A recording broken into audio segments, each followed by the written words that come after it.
बंधु मैंने आज मुझे सहित एक magical skin care remedy share करने को जाऊँगी। मुझे जनईबी किपरि आपण घर जिनिस व्यवहार करी बहुत सहजरे निजर स्किन को गोरा एवं उज्जवल करें एवं पार्लर फेसियल भली चमक आनीपारे। जदि पिगमेंटेशन बा छाई अच्छी किंबा व्रण हेबा परे तार दाग रही जाइछि अथवा मुहर बयसर चिन्ह आंटी एजिंग साइन देखा जाउछि तेबे आज ही रेमेडी से सब को दूर करी आपनक स्किन को एकदम उज्जवल एवं चिक्कण एवं ग्लास स्किन भली करिदेव। एथिपई सर्वप्रथमे आमुक एक DIY डीप क्लींजर प्रस्तुत करने को हेबो। एथिपई मु एठारे नडिया तेल नेइछि। नडिया तेल आम स्किन पई बहुत भलो। एथिरे किछि एमिति गुण अछि जहां आम स्किन रो कोलाजन को बढ़ाई थाए एवं बयसर चिन्ह को दूर करे। जदि आपनक मुहरे सूक्ष्म रेखा फाइन लाइन्स किंबा कुंचापण अछि तेबे एहा ताको कमेबा सह दाग दूर करिबारे मध्य सहाय्य करिथाए। नडिया तेल स्किन को पोषण देइथाए एवं मॉइस्चराइजर मध्य करिथाए। एहा परे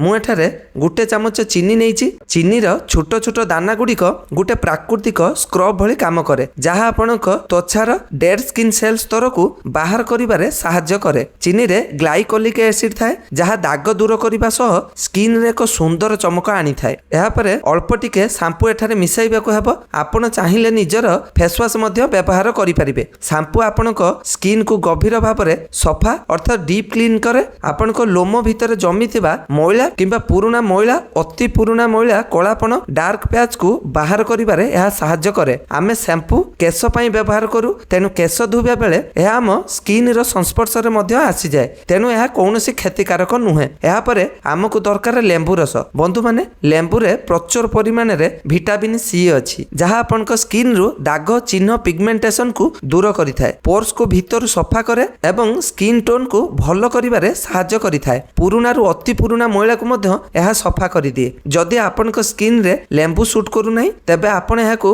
बाद देई परिबे एवं बाकी जिनिस गुडी को मिसाई परिबे। जदि लेंबू सूट करूची तेबे निश्चय एथिरे किछि बुंदा लेंबू रस पकांतु। एहा को भलो भाबरे मिसाई दियंतु। मिसाइबा परे आपण देखिबे एहा एक स्मूथ क्रीम एवं फ्लफी टेक्सचर रे प्रस्तुत होई जिवो। पूरा बाजार रे मिलुथबा फेस वाश भली एहा देखा जिवो। आपण चाहिले एहा को फ्रिज रे रखी 3 रु 4 दिन पर्यंत व्यवहार करि परिबे। खरा दिन होइतिबारु एहा को बाहर न रखी फ्रिज भीतर ही रखंतु। तेबे हमर एही DIY डीप क्लींजर एबे संपूर्ण प्रस्तुत। चालंतु देखिबा एहा को किपरि व्यवहार करिवे। एहा को व्यवहार करिबा बहुत सहज। पुओ छियो किंबा वयस्कर लोक मध्य जे केही मध्य एहा को व्यवहार करि परिबे। प्रथमे एहा को एक फेस मास्क भली मुहरे किंबा हाथ गुड़ जोठी भी कला दाग अछि लगेई दियंतु। तापरे स्किन रे हल्का भाबरे एहा को स्क्रब करंतु। टिके मसाज करिबा को हेबो 3 रु 4 मिनिट पर्यंत। बस एतिकी यथेष्ट। मु एहा को हाथ रे लगेई देउछि। आपण चाहिले एहा को निज मुह हाथ एवं पूरा शरीर रे मध्य व्यवहार करि परिबे। भलो भाबरे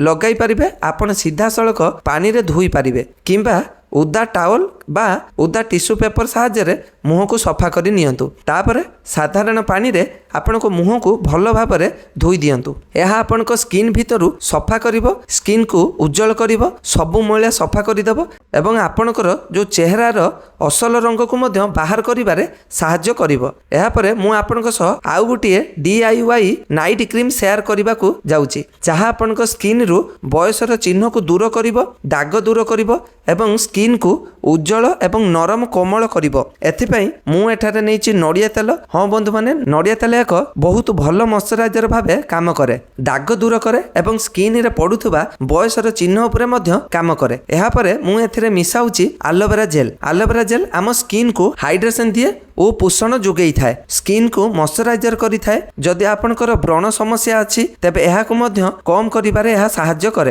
एलोवेरा जेल सनबर्न को मध्य ठीक करिबारे सहाय्य करि थाए। एहा परे मु एठारे मिसाउची गुटिए चामच कंचा क्षीर। कंचा क्षीर एक बहुत भलो मॉइस्चराइजर। जदि आपण कंचा क्षीर को निज स्किन रे व्यवहार करंती तेबे एहा आपनकर स्किन रो दाग दूर करिवो। स्किन को टाइट करिवो एवं आपण को जुबा भली चमकदार एवं उज्जवल करिवो। एहा आपनक स्किन को नरम एवं कोमल करिबारे मध्य सहाय्य करिवो। सबु जिनिस को भलो भाबरे मिसाई दियंतु। तापरे आपण देखिबे एहार एक चिकन क्रीम टेक्सचर प्रस्तुत होई जिवो। ठीक जमिति बजारर जेल बेसेड क्रीम मिले यार स्ट्रक्चर मध्य सेमिति होइजिवो एहाकु मध्य आपण 3 रु 4 दिन किंबा गुटिए सप्ताह पर्यंत फ्रिज रे रखी व्यवहार करि परिबे। एहा आदु खराब हेबो नाही किंतु मु कहिबि जे बेसी दिन पई एहाकु बनांतु नाही। आपण जेते फ्रेश जिनिस व्यवहार करिवे सेते भलो रिजल्ट मिलिबो। जेमिति फ्रिज रे रखा जाइतिबा खाद्य बेसी दिन पई भलो नुहे सेमिति ही आपण एहाकु फ्रेश प्रस्तुत करंतु। 3 रु 4 दिन पई बनांतु तापरे पुणी थरे बनै नियंतु। आ एहार स्ट्रक्चर देखंतु आपण देखि पारुतबे एटा पूरा क्रीम एकदम मार्केट रो क्रीम भली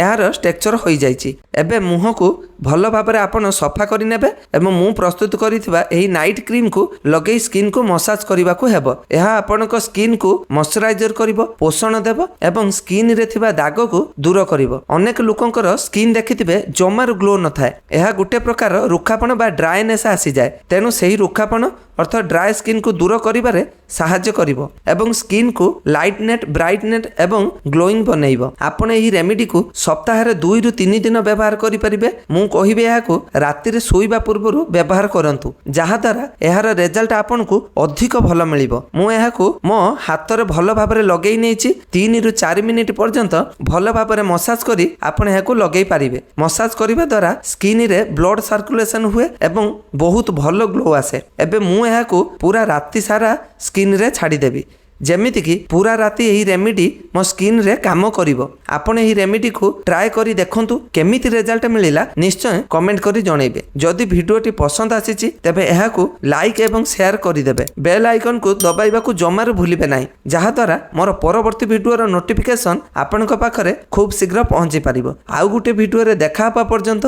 से पर्यंत निजर जत्न नियंतु, हसुथांतु, खुशी रे थांतु। रहिली जय जगन्नाथ।